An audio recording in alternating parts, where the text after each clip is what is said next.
بسم الله الرحمن الرحیم. ایاک نعبد و ایاک نستعین. د سرسایي یعنی د صدقة الفطر هغه اجمالی مسائل به ذکر کو ان شاء الله او فضایل به ذکر کو. اول راځو د سرسایي چې په دې روزه نه بعد چې کوم اختر راځي وړکی اختر کې چې دا واجب کیږي په مسلمانانو باندې، نو دې به اول فضایل ذکر کو. سرسایه چې ته ویل کیږي او یعنی صدقة الفطر ته په عربي کوي، سرسایه موږ تاسو ته پښتو کې وایو. نو دې فضایل دا رقم راځي قرآن مجید کې الله تعالی فرمایي اعوذ بالله من الشیطان الرجیم قد افلح من تزکى. الله فرمایي یقینا کامیاب شو هغه څوک تزکا چې ځان پاک وذكر اسم ربه فصلى او د خپل رب نوم یاد کو مونږ وکړو. نو قد افلح من تزکى، الله فرمایي هغه کس کامیاب چې ځان پاک کړ. نو تزکا کې امام قرطبي رحمه الله او نور قولونه ډېر زیات امام بهقي روایتونه راوړي د عبد الله ابن عمر نه. عبد الله ابن عمر فرمایي تزکا نه مراد چې دا سرسایه ده. هر چا چې د اختر سرسایه پرېږده د روزې د میاشتې نه بعد وړکي اختر کې سرسایه پرېکړه، نو دې انسان کامیابي اختیار کړه، دا انسان کامیاب شو. بل نافع وای چې عبد الله ابن عمر با د وړکي اختر په سار مونږ کې مانه پوښتنه وکړه چې نافع آیا تاسو صدقة الفطر ورکړی ده کنه؟ وای چې ما به ورته ویلي وو. نو عبد الله ابن عمر به مانځه ته لاړه، د اختر مونږ به یې وړکي اختر. که چېرته ما به نه ورکړی نو عبد الله ابن عمر به ما ته وویلې چې اله دا صدقة الفطر ورکه، سرسایه ورکه، ځکه دا چې دا نو دا د انسان د روزي پوره کوي او د انسان د عبادت چې کوم ده د روزي چې کوم نیولې دا روزه د اسمان او د ځمکې مابین کې معلقې زوړند دي هلته. نو چې کله صدقة الفطر ورکوي نو بیا دا روزي پاس خیزي، الله اجر ورکوي. نو دا روایت راغلی ده. په فضیلت د صدقة الفطر سرسایه کې بل حدیث دا رقم ده.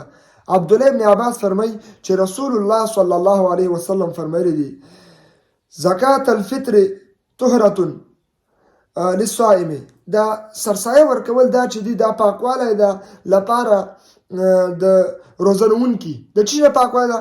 من اللغو والرفث، د بیجه د باطل خبرونه، د لغزش نه، د خواهشاتو نه چې کوم د نصیب ټکا ټکا په روزه کې، نو د هغې ټولو جبیره به دغه سرسایه شي. وطعمة للمساکن، او دا خوراک د لپاره د غریبانو.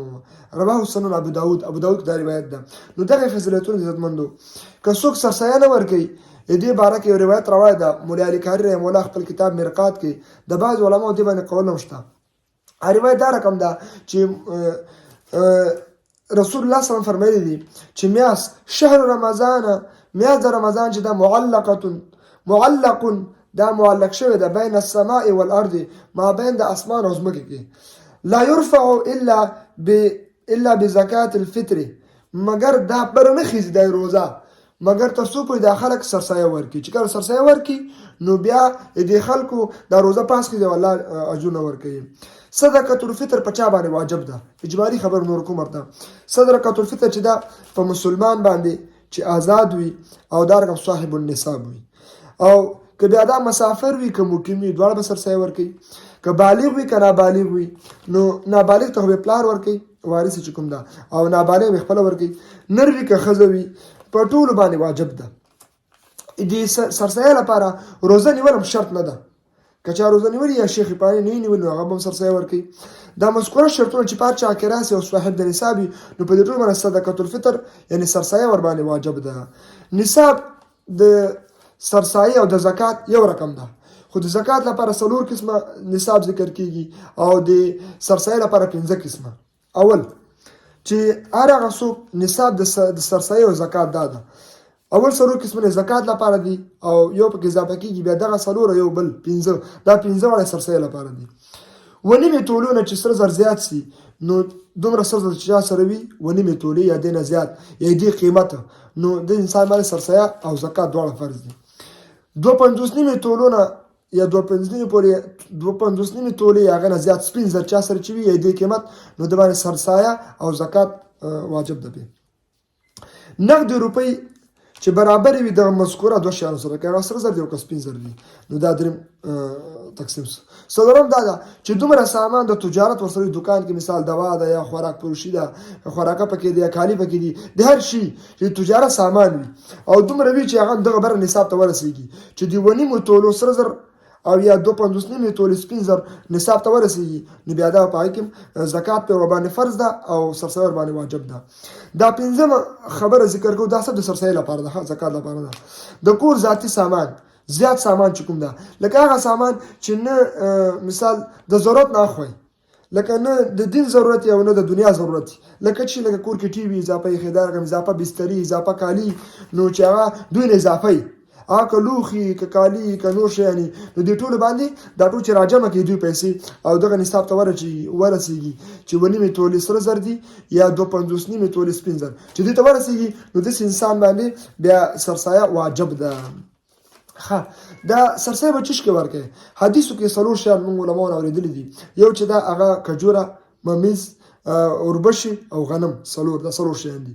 په کجوره، اوربشه او ممیز په دې کې یو سوع ده، یو سوع ویل کېږي لکه نن سبا نو 3800 ګرامه، لکه 200 ګرامه کم 4 کیلو دا به ورکوي چې کجورې، ممیز او اوربشې به ورکوي. او غنم کې د غنم کې نیم سوع ده، نیم سوع ویل کېږي چې 1900 ګرامه. بعض علما نور حدیثونه پسته بعض علما دا وایي چې په باندې 2 کیلو ورکوي، خو نه 100 ګرامه کم 2000 100 ګرامه کم د 2000 ګرامه یعنی 2 کیلو نه 100 ګرامه کم دومره غنم به ورکوي. نو علما ذکر کوي که دا غنم ورکوي که اوربشې ورکوي که ممیز ورکوي که کجوري که هر شی ورکوي خو دې قیمت ورکوي، قیمت ډېر ښه ده چې قیمت باندې د مسکین او د غریبانو حاجت به ښه پوره شي. صدقات الفطر به چاته ورکوي؟ مستحقین څوک دي؟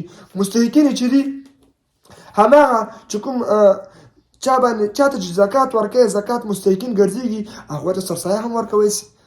لکه څوک دی هغه زکات راټولونکي دي، مسکینان دي، غریباران دي، مجاهدین د الله په لاره کې جهاد کړی، خاص کر هغه مجاهدین چې هغه فلسطین کې د یهودو سره جنګیږي او د یهودو مقابله کوي، القاعده والا مجاهدین دي، هغوی ته دغه ورکول دا ډېر افضل ده. مسافر ته ورکول دا جایز دي، خاص کر ډېره بهتره دا ده چې خپلوان دي او غریب هغه ته ورکړي نو دا ښه خبره ده.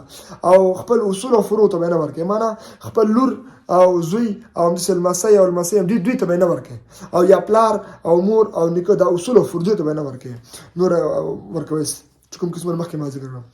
وخت د سرسایي یا وخت د صدقه الفطر چې ده دا صدقه الفطر او سرسایي یو الفاظ دي. زه ځکه بار وایم نو دا چې کله وړکی اختر څنګه سار صبح صادق روزي سار بس په دې وخت ته باندې سرسایه واجب ده ورکا کدی نه مخکې ورکی هم جواز ته د وړکی اختر مونږ ادا کول نه مخکې به سره ورکی که بیا مو نه وروسته ورکی نو بیا خو صدقه شو خالي نو د وړکی اختر مانځنه مخکې به ورکی څنګه د وړکی اختر صبح صادق سار راوخیږي نو د سرسایه تاسو ورکی خلکو ته برکه چې کوم نصاب موږ ذکر وګوره هغه ما ویل چې نقد روپیه ورکړي لکه نن سبا چې 2023 ده میلادي کال او هغه چې کوم د قمري 1440 ده او دا رقم شمسي چې ده هغه 1402 کال ده.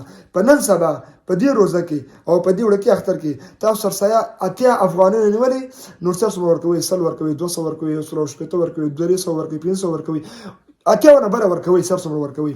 خو هر ملک والا به د خپل اندازې مطابق وي. لکه بعضې ملګري په خارج کې اوسېږي په لندن کې اوسېږي نو هغوی چې کله سرسایه ورکوي هغوی به د خپل د جي د کجورو او د غنمو او د اوربشو قیمت به ورکوي د خپل جي پوښتنه به کوي. که څوک په امریکا کې د امریکا کې پوښتنه کوي چې مثال 1900 ګرامه غنم دا په $100 کېږي، که څوک په لندن کې هغه په پاونډو کې ورکوي نو دا رقم مسله ده. الله دې موږ تاسو توفیق راکړي چې په دې مسلو باندې انشاءالله پوه شو. بیا هم که چا په ذهن کې څه اشکال وي او څه سوال وي نو ما نه انشاءالله سوال کوئ څه جواب انشاءالله درکوم.